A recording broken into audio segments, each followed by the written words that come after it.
las clases teóricas y, bueno, como les había comentado a los alumnos que están rotando conmigo esta mañana, yo voy a permitirme, con la anuencia de ustedes, hacerlo virtualmente. Entiendo que ya se está volviendo a la presencialidad, solo que en mi caso me ha tocado estar en un diplomado y tengo que conectarme a las 7:25 de la noche. Entonces, por eso iba a ser muy difícil que pueda ir y luego volver. Así que agradeciendo de antemano su aceptación a que sigamos por vía virtual en este primer módulo que me toca a mí. Luego creo que mis colegas ya van a asistir a las clases y me imagino que al año yo también lo haré. Esta vez, como todavía no está definido el retorno obligatorio, por eso es que también informado que voy a seguir en la modalidad virtual en estas 7 clases que me corresponden. Y es un poco temprano precisamente por el horario en el que me tengo que retirar. Así que sin más dilación voy a comenzar a compartir la pantalla, por favor, para empezar con el primer tema.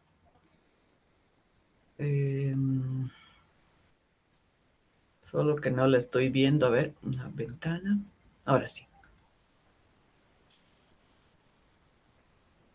Ok, quiero comentarles que he tenido algún problemita con internet este día. Si es que me voy, por favor esperen un poquito, voy a volver. Si no me escuchan, me avisan. Si no se entiende o no se ve, también por favor les pido que con toda libertad me comenten.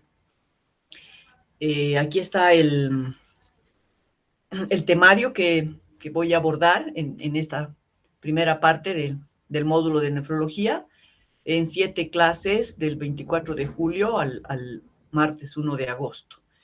Vamos a ver 7 temas, si es posible veremos uno por día, podría ser que alguno quede pendiente, pero brevemente se puede terminar en la próxima clase, o que una de las clases termine siendo un poco corta, pero no importa, la idea es ahora ser un poco más breves, concisos y tratar de darles algunas pautas para luego continuar con el estudio, que es muy importante para ustedes seguir leyendo, ¿no? Ahí es donde vamos a aprender. Yo solamente voy a dar alguna orientación y la bibliografía que es infinita, y ahora con la inteligencia artificial más, esto ya parece hasta un poco complicado estar dando clases magistrales con tanta información que tenemos a mano, tan actualizada, que es difícil abarcar. Pero bueno, con los años de experiencia hay que seguirlo haciendo y con el mayor empeño para ustedes. Entonces, hoy día nos tocaría hablar de anatomía y fisiología renal, algunos fundamentos, por supuesto que ustedes dominan ese tema. El segundo tema es filtrado y aclaramiento renal, para seguir hablando siempre con un enfoque hacia la clínica, ¿no? Hacia cómo vamos a evaluar a los pacientes con problema renal. Luego hablar sobre uno de los exámenes complementarios que es importantísimo, entre otros, que es el examen de orina. Hablar un poquito en el otro tema de estudios de imagen, que también seguramente en radiología van a llevar clases magistrales y mucho mejores que las que voy a presentar, pero siempre con un enfoque más práctico de cómo integralmente los nefrólogos podemos, con estas herramientas, sin conocer profundamente cada una de ellas, nos sirven para armar ese rompecabezas del diagnóstico del paciente. Luego, un repaso de lo que es el abordaje clínico del paciente desde un punto de vista general, y luego los 2 temas que son muy importantes, que son la injuria renal aguda y la enfermedad renal crónica. Entonces, comenzamos con anatomía y fisiología renal. La hoja de ruta, para no perdernos, es siempre importante tenerla en cuenta. Vamos a hablar muy brevemente de la anatomía microscópica renal. Acá no vamos a hablar de macroscopía, sino de microscopía, para introducirnos al mundo de la función del glomérulo. Asimilar procesos renales básicos en fisiología que permitan entender luego lo que es la patología renal. Partimos de lo que sabemos, lo que es normal, para luego poder entender cómo se alteran esos procesos. Conocer mecanismos, ¿sí?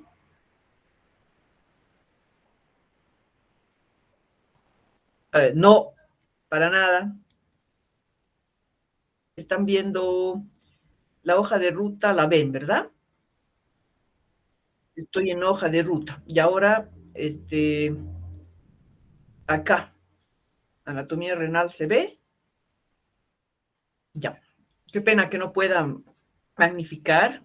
A ver, una vez más voy a intentar, y si es que no constituye la microscopía renal, la unidad funcional y anatómica, que es la nefrona, ¿no? Que tiene dos componentes importantes y muy básicos, que son el corpúsculo renal o de Malpighi, que está conformado por esa red capilar que se llama los glomérulos y la cápsula de Bowman, y el sistema tubular renal, que está constituido básicamente por estos 4 segmentos, pero que se subdividen en muchos más. Sin embargo, para tener y refrescar la memoria, hablamos del túbulo proximal, el asa de Henle, el túbulo distal y el túbulo colector.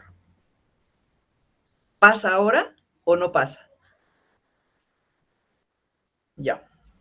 Bueno, entonces ni modo, volveré a la... ¿Ahora sí se ve?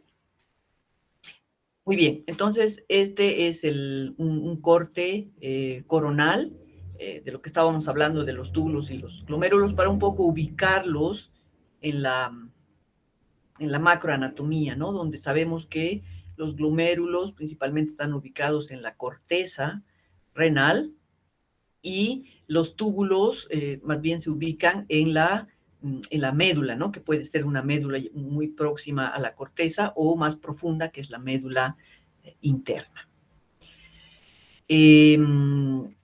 Vamos a ir revisando cada uno de estos componentes, y de los más importantes, como les decía, es el glomérulo, que es esa red capilar especializada que está unida al mesangio y está rodeada por las células epiteliales, que son los podocitos, que forman el epitelio visceral. Entonces es esta red con estos componentes lo que integra el, el, el glomérulo.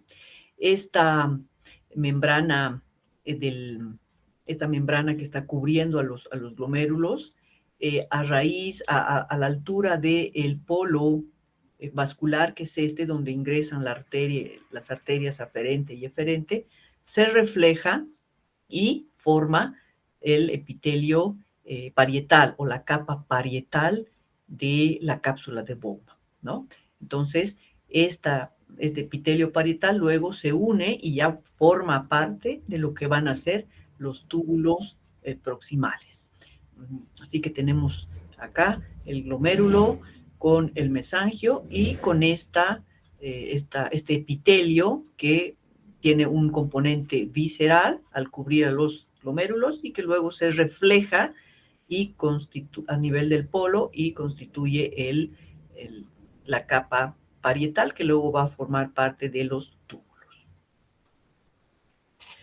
¿Cuál es la función principal del glomérulo? Y aquí radica la importancia, es la producción de un ultrafiltrado de plasma. ¿Y cómo produce esto? A través de una barrera de filtración glomerular, ¿no? Porque recordamos que la filtración precisamente es eso, de separar componentes a través de una barrera que es semipermeable. Entonces, en este caso hablamos de la barrera de filtración glomerular. Y esta barrera está formada por 3 elementos, por 3 componentes. Uno de ellos es el endotelio fenestrado, que acá lo vemos en esta imagen, que tiene varios orificios entre células y células. Luego está la membrana basal glomerular, que es este contorno rojito. Y finalmente está el epitelio, que está constituido por los podocitos y por sus pedicelos, esas prolongaciones que forman. En una vista a la microscopía electrónica, pues vemos lo mismo. Aquí está el endotelio con sus fenestraciones. Tenemos la membrana basal glomerular y el epitelio con los podocitos. Y luego vamos hablando de cada uno de ellos, comenzando por el endotelio. El endotelio que tiene las células endoteliales, por supuesto, y que está perforado por un gran número de orificios, como si fuera un queso suizo, ¿no?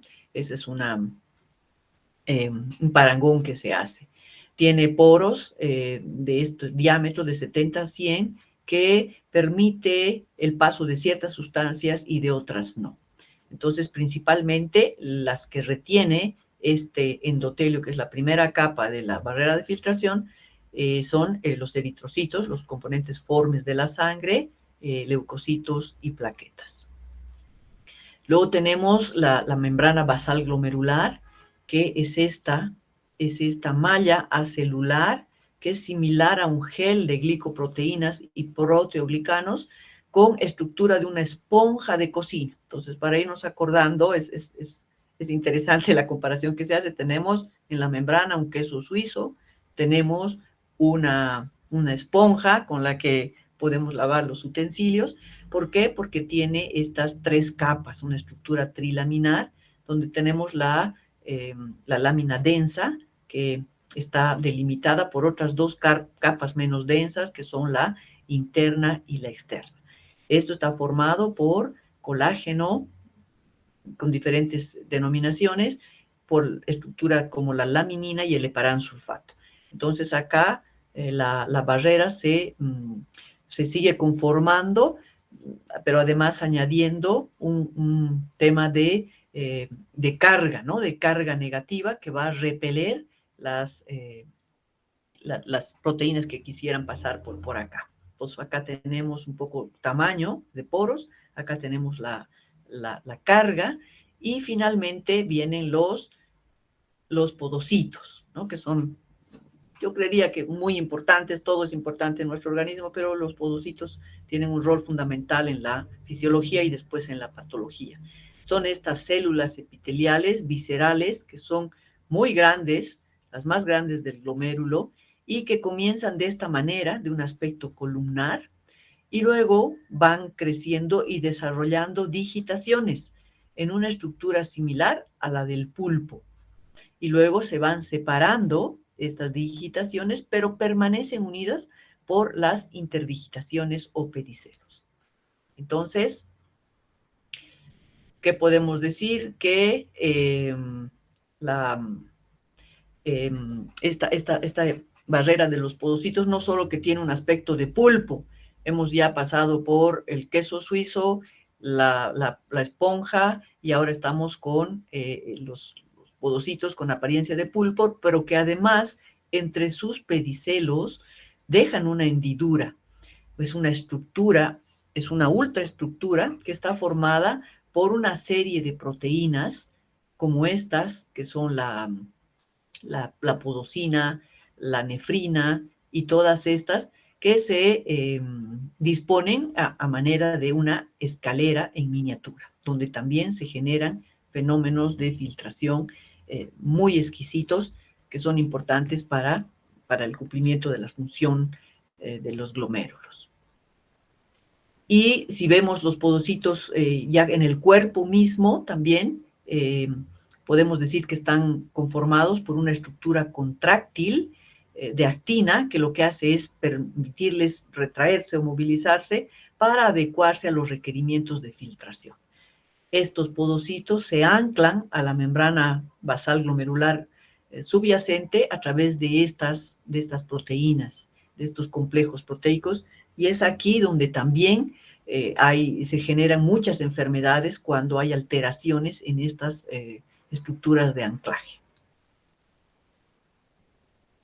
Muy bien, entonces, ¿cuál es el significado funcional de esta disposición anatómica de tres capas que tienen una usual forma y que nos puede permitir recordar con esos parangones que hemos hecho?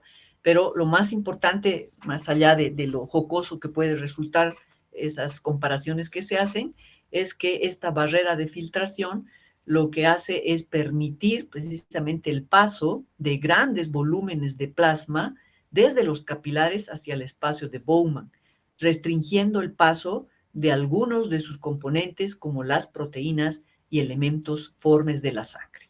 Entonces, ese es el significado funcional de la barrera de filtración. Luego pasamos, siguiendo en la anatomía renal, a las células mesangiales, muy breves palabras.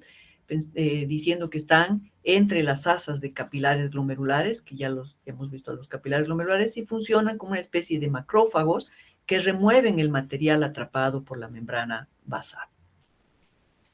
Luego pasamos a los túbulos rápidamente, que hemos visto que al parecer lo que es que se forman, se originan en la cápsula de Bowman, aquí tenemos en chiquito, donde empieza el polo vascular, y aquí tenemos el polo urinario, donde comienza y arranca los túbulos en sus diferentes segmentos. Estos están formados por una sola capa de células epiteliales que descansan sobre una membrana basal. Sus características estructurales y citoquímicos varían de un segmento a otro. No vamos a hablar, por supuesto, de cada una de ellas, pero sepan que son muy importantes y por eso se subdividen, porque luego cumplen funciones muy importantes en lo que es mantener el equilibrio del medio interno. Pero lo que hay que recordar es que el denominador común son las uniones estrechas entre las células que las mantienen juntas, como el plástico de empaque de 6 refrescos juntos. Entonces, esas menciones que se hacen a estos tan comunes elementos que tenemos en la vida diaria, de repente les puede servir para recordar más fácilmente cuál es su estructura principal. Y la nomenclatura de los segmentos tubulares es medio compleja, pero bueno, solo queremos recordar que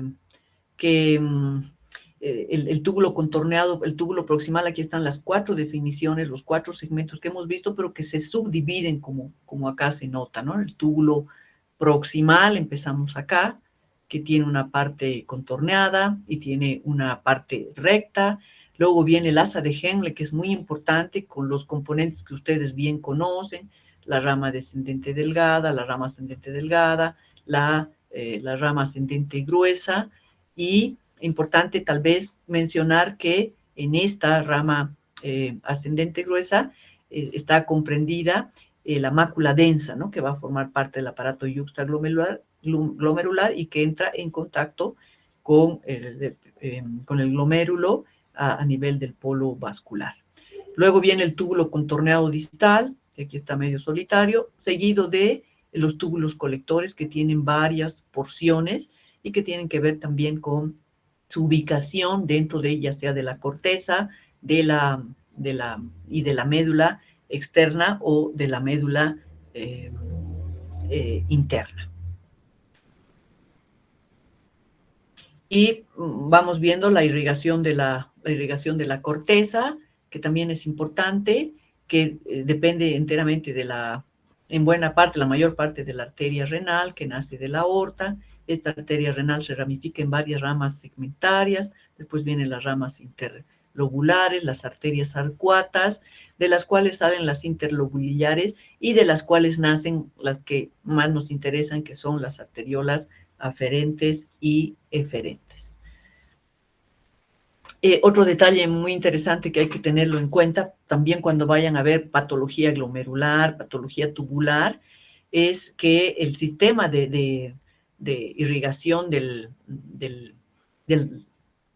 la parte microscópica de los riñones, de la nefrona, es muy interesante porque son de los poquísimos, o creo que el único, que tiene 3 redes microvasculares bien distintas, ¿no? Que son la microcirculación capilar glomerular, que acá ya hemos visto con la arteria aferente, la arteria eferente, que nacen de las interlobulares, una microcirculación capilar peritubular, que tiene que ver con los túbulos, y una microcirculación medular, porque aquí vemos que hay una gran distancia que recorrer, hay túbulos que tienen unas asas muy largas y entonces necesitan ser irrigados. Entonces, ¿cómo se irriga la médula, que es la parte más profunda y que pareciera la que tiene menos cantidad de vasos? Y eso es a través de las arteriolas eferentes, de donde se desprenden estos famosos vasa recta, que lo que hacen es descender, tener esta función también, esta especie de asa, y ascender. Entonces es un mecanismo en el que hay un flujo descendente y un flujo ascendente que se distribuye a lo largo de toda la médula. Y este flujo sanguíneo en paralelo que se genera precisamente por estas asas capilares que descienden hasta el fondo de la médula, es importante porque acá es donde se dan los fenómenos de concentración y dilución de la orina, que también es parte de la fisiología, aunque no vamos a revisar, pero es a través de estas redes capilares tan particulares que tienen los riñones que permiten esta formación de orina concentrada o diluida.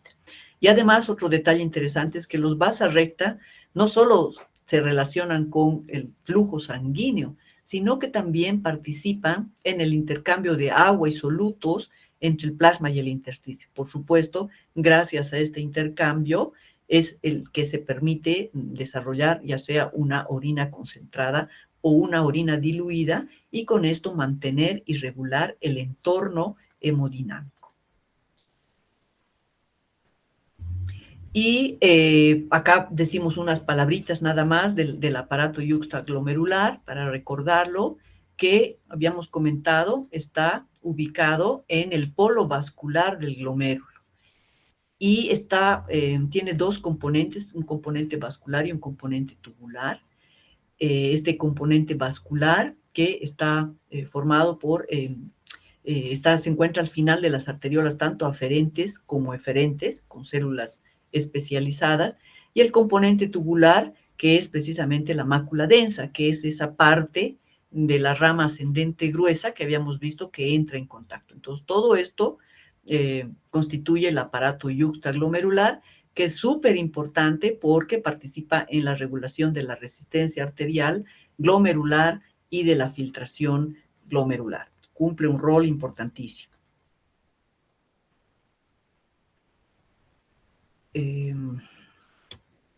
Ok, entonces, habiendo hecho un pantallazo así muy breve, porque se supone que dominamos, chicos, de fisiología, tercer año y ahora cuarto año es un repaso, habiendo terminado esos principales componentes en la anatomía de la nefrona, pasamos a ver los componentes fisiológicos importantes que hay que tener en cuenta para hablar luego de patología renal. Entonces, son estos los procesos que son los más comunes y los que involucran cualquier eliminación de sustancia que se dé en el riñón. La filtración, que hemos dicho, que es básicamente el proceso por el cual el agua y los solutos del el flujo sanguíneo pasan de la sangre, del sistema vascular, hacia la cápsula de Bowman, por supuesto a través de la barrera de filtración, reteniendo algunos elementos y eliminando otros. La secreción es, que está aquí indicado con 2, es el proceso de remover sustancias hacia la luz tubular desde las células del epitelio de los túbulos. Esto es otro fenómeno importante de secreción. Luego tenemos la reabsorción, que está con el número 3, y que consiste en hacer lo contrario, ¿no? Reabsorber de este líquido que ha sido filtrado y que está en la luz tubular, reabsorber hacia el torrente, hacia el intersticio circundante, ¿no? Entonces, estos fenómenos son los que marcan toda la actividad a nivel tubular. Y finalmente la excreción, ¿no? Que es la salida de la sustancia a través del cuerpo y de la orina. Entonces, esto está en verde porque es importante recordar que cualquier situación que se dé en el manejo renal de sustancias consiste en la combinación de estos procesos.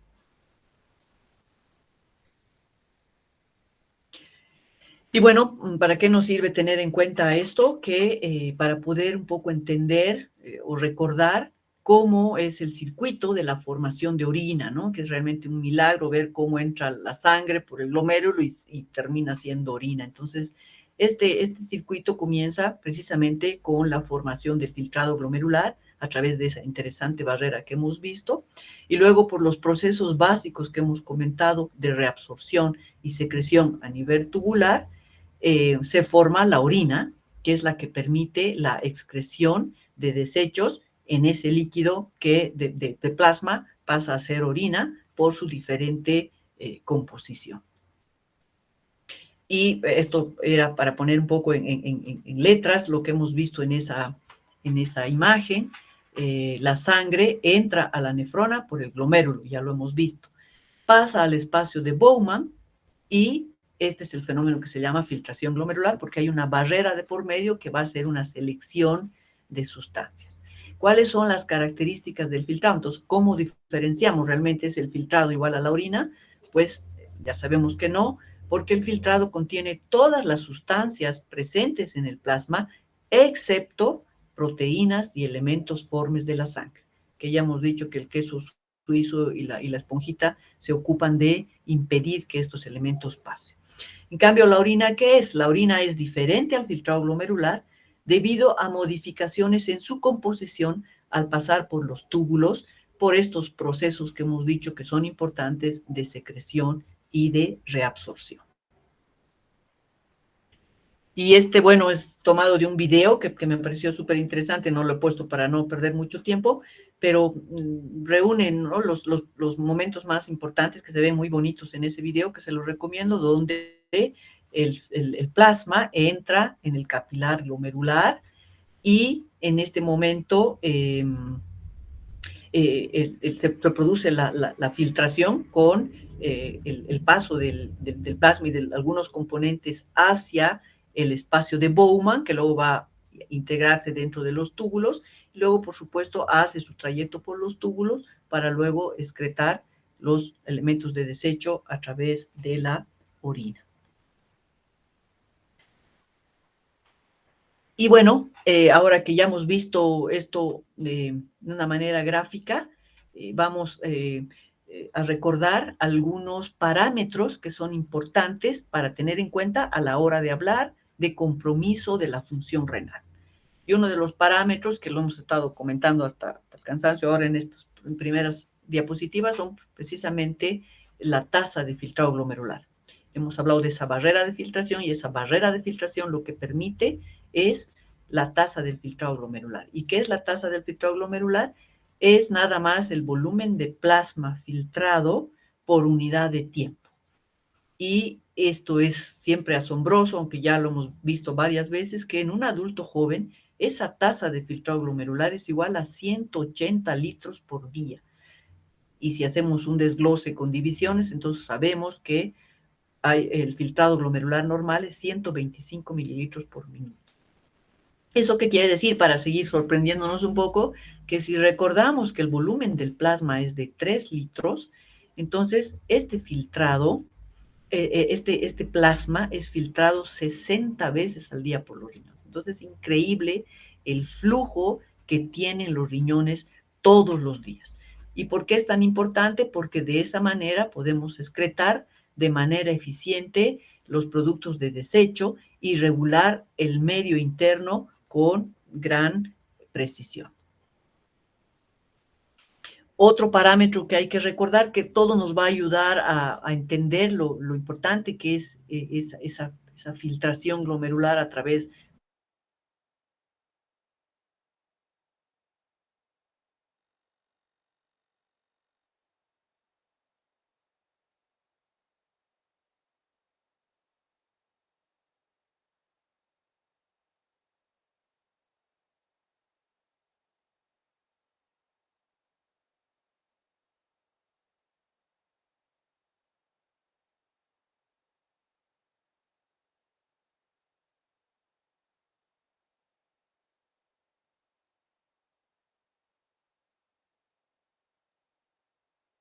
de filtración. ¿Escucharon o no escucharon?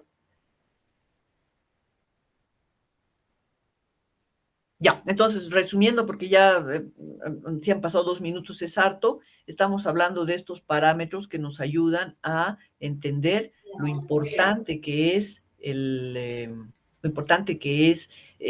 flujo sanguíneo abundante que se da por el riñón para poder permitir la formación de este ultrafiltrado. Entonces, aquí recordábamos un poco en números la gran cantidad de mililitros por minuto de plasma que pasan por el riñón y también la gran cantidad que se reabsorbe.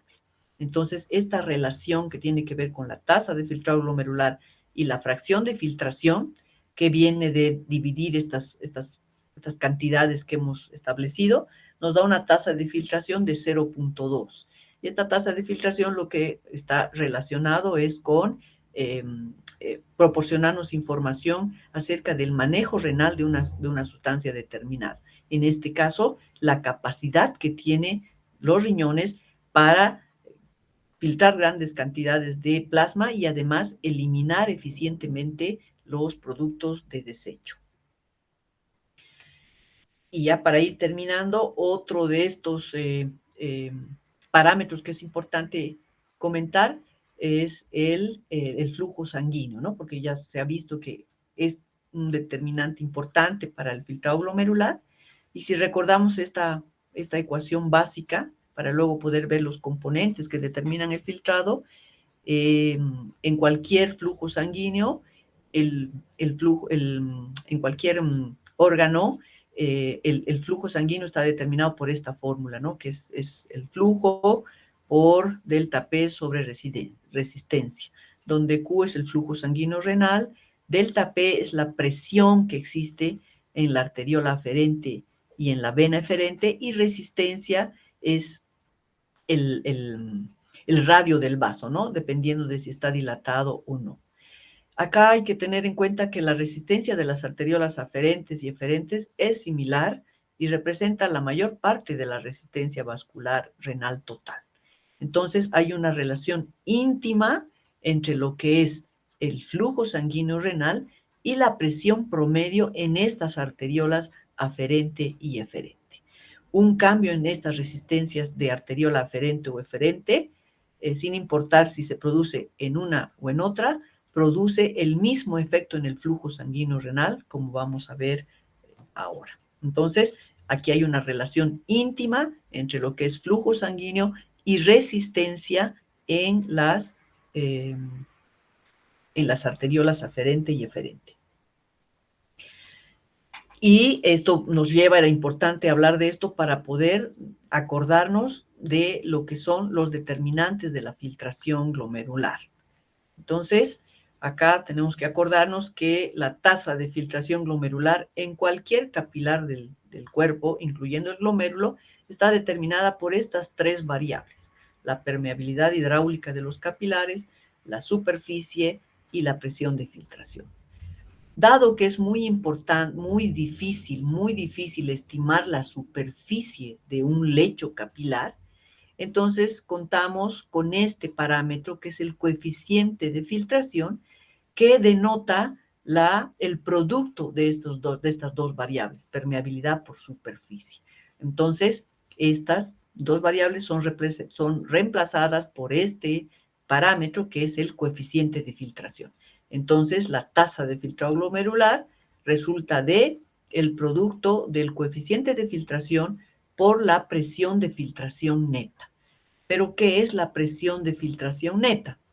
La presión de filtración neta es una suma algebraica, porque hay sumas que se siguen de restas, que tienen que ver con las presiones que se generan tanto capilares, hidráulicas como oncóticas, entre el lecho capilar y la cápsula de Bowman. Pero como sabemos que en la cápsula de Bowman prácticamente no hay presión oncótica porque no tiene proteínas en un estado fisiológico, por supuesto, la fórmula se reduce y se simplifica, donde se consideran básicamente la presión que puede generarse en el capilar glomerular, la presión capilar hidráulica de salida, menos la presión capilar, menos la presión en la cápsula de Bowman, y ello restando lo que es la presión oncótica. La presión oncótica se da básicamente en el capilar glomerular, porque ya hemos dicho que acá no hay proteínas. Entonces, esta es la fórmula de la tasa de filtrado glomerular, coeficiente de filtración, por esta suma aritmética de la diferencia de las presiones capilares hidrostáticas y oncóticas que se generan en las arteriolas y en la cápsula de Bowman. Si nosotros traducimos a números, el coeficiente de filtración de este cálculo resulta siendo 12.5. Y esta diferencia entre las presiones hidráulicas y la presión oncótica tienen estos números, 45 menos 10, que termina siendo menos 25. Esto nos da un valor de 10. Entonces, si multiplicamos 12.5 por 10, la tasa de filtrado glomerular se calcula de esta manera y resulta de esta manera, siendo ese valor de referencia que tenemos, que es de 125 mililitros por minuto. Y acá solo quiero resaltar que todos los componentes que forman parte de esta fórmula, obviamente que son los determinantes de esta tasa de filtración, la cantidad de plasma que filtra la barrera que hemos comentado, pero y todas ellas tienen un impacto en la tasa de filtrado glomerular, ¿no? El coeficiente de filtración, si incrementa, esto puede aumentar la tasa de filtración, pero lo más importante creo que en la clínica nos ubica y nos permite hacer algunas conclusiones, es la presión capilar hidrostática glomerular, y que esto tiene que ver con un aumento en la presión arterial. Si hay un aumento de la presión arterial renal, esta presión de filtración incrementa y la tasa de filtrado glomerular lo mismo. Si disminuye la resistencia arteriolar aferente, entonces esto también permite un mayor flujo, una mayor presión y por ende una tasa de filtrado glomerular. Y si lo que hacemos es bloquear la salida de la sangre, haciendo una constricción de la arteriola eferente, esto también genera una mayor tasa de filtrado glomerular junto con una tasa de una fracción de filtración. Entonces, todos estos elementos pueden estar involucrados en lo que es la tasa de filtrado glomerular, porque son las variables que la determinan. Así que bueno, vamos a terminar diciendo que todas estas disquisiciones que hemos hecho es para un poco, no hay ideas absolutas en medicina, pero podríamos decir, por todo lo que hemos visto, que el mayor regulador de la filtración glomerular es la presión arterial, ¿no? Porque la presión arterial tiene que ver con resistencia, y hemos visto que la resistencia, ya sea en la arteriola aferente o eferente, condiciona modificaciones en el flujo renal. Si nosotros tenemos un incremento de la presión en la arteriola aferente, entonces esto va a condicionar una disminución del flujo sanguíneo renal. Lo propio si hay un incremento en la resistencia de la arteriola eferente, que hemos dicho que tienen el mismo efecto en el flujo sanguíneo renal, no importa si se produzcan en una o en otra. Pero si hay una disminución de la resistencia de la arteriola aferente, entonces esto permite, porque aquí hay una mayor dilatación, un aumento del flujo sanguíneo, ¿no? Acá se ha vasoconstreñido y lógicamente el flujo sanguíneo va a bajar. Aquí se ha vasodilatado y lógicamente el flujo sanguíneo va a aumentar. Y en la arteriola eferente pasa algo similar. Si aquí producimos una constricción a la salida del glomérulo, entonces el flujo sanguíneo disminuye. Pero si aquí hay una vasodilatación, entonces el flujo sanguíneo incrementa. Entonces hay una relación directa entre las resistencias en las arteriolas para el resultado del flujo sanguíneo renal, y por ende cuando hablamos de resistencia en las arteriolas hablamos de presión arterial. Así que por eso se podría decir de una manera no muy absoluta, pero que el mayor regulador de la filtración glomerular es la presión arterial, donde también juega un rol fundamental el sistema yuxtaglomerular, que lo hemos visto. Y eso, entonces, acá hablamos del filtrado glomerular, de la autorregulación, que más o menos es lo mismo que acabo de decir, todo para mantener un flujo sanguíneo renal y una tasa de filtrado glomerular que están íntimamente relacionados con la presión, ¿no? Si hay un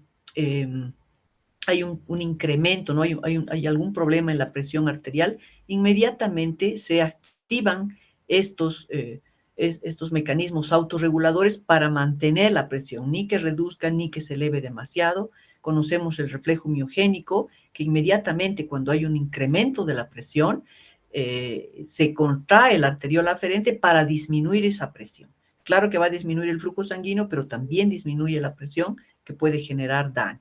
Y la retroalimentación túbulo-glomerular, que es un aumento de la presión de perfusión que incrementa la presión del capilar glomerular hidráulico en los capilares glomerulares y aumenta la tasa de filtrado glomerular, lo que genera a mayor presión, mayor flujo, mayor fluido tubular. Y por ello, este mayor fluido tubular va a impactar en la mácula densa, que responde causando vasoconstricción. Entonces, la idea de todo este mecanismo es mantener una presión arterial estable en los glomérulos. Si baja demasiado, hay fenómenos de vasodilatación para mejorar la perfusión. Y si aumenta demasiado, hay fenómenos de vasoconstricción para también frenar ese incremento de la presión arterial, que por ende va a también condicionar modificaciones en el flujo sanguíneo renal. Bueno, ahora ya, miren, ya tengo que irme.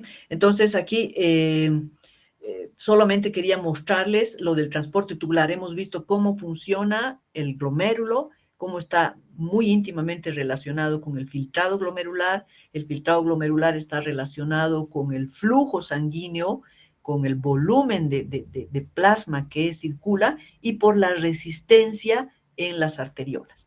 En el transporte tubular hay otros mecanismos que se toman en cuenta, que son estos tres, ¿no? La difusión simple, la difusión facilitada y el transporte activo. Esto es lo que va a permitir esos procesos que hemos comentado de secreción, de excreción y de reabsorción. Ya saben que la difusión simple tiene que estar relacionada nada más con un gradiente electroquímico que no requiere fuente de energía directa y también puede acoplarse a un transporte activo. La difusión facilitada tiene que ver con un transportador y normalmente hay dos o más moléculas que lo comparten. Y el transporte activo, que ya nos lleva a movimiento en contra de un gradiente electrónico y sí requiere una fuente de energía. Así que estos son los procesos básicos que también se llevan a cabo en los túbulos, que no los vemos en tanto detalle como el glomérulo, pero que son importantes. Y aquí solamente quería mostrarles la cantidad de transportadores, de canales que hay en cada uno de los túbulos y que seguramente van a ir viendo ustedes conforme avancen en temas de alteraciones de los electrolitos principalmente, ¿no? Para ver cómo se generan los cambios y las adaptaciones. Lo mismo en el túbulo contorneado distal, donde están la serie de bombas y transportadores para ver también el tema del ácido base, ¿no? Y bueno, pero ¿cómo resumimos la acción de la función que tienen el transporte tubular? Que más se concentra o está más, es más importante la reabsorción que la secreción, ¿no? Así como en los glomérulos veíamos que el tema tiene mucho que ver con el filtrado, con el flujo y con las resistencias, aquí lo más importante de los componentes que hemos hablado que modulan la acción tubular, tal vez la reabsorción sea la más importante. ¿Por qué? Porque aquí lo podemos evidenciar. Miren la sustancia, el agua en litros, la cantidad filtrada al día es 180. La cantidad excretada es apenas 1.8 litros, o sea que se reabsorben 99%. Lo mismo el sodio y la glucosa, la cantidad filtrada son 630 por día, pero se excretan apenas 3.2 con una reabsorción increíble de casi el 100%. Entonces, eso es lo importante de quedar con esa idea de que en el proceso tubular la reabsorción tiene un rol fundamental que cumplir.